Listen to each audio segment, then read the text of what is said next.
three cities one day. Somebody asked me, they said, hey man, you buy that jet to show off?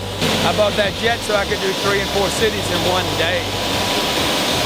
So I could spend my free time, I could be home with my kids. You guys that think I'm showing off, you're dumb. You're dumb because you think little. Showing off is for the ego. That's dumb, man. The ego is a really small little thing. See that machine right there? It requires you to think bigger.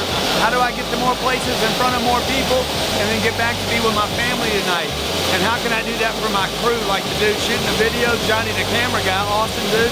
How can I do that for Ryan? How can I do that for Jared? Jared's got a new baby, man. He's got a new baby. He wants to get home to see it. You can't do that thinking little. You gotta think big.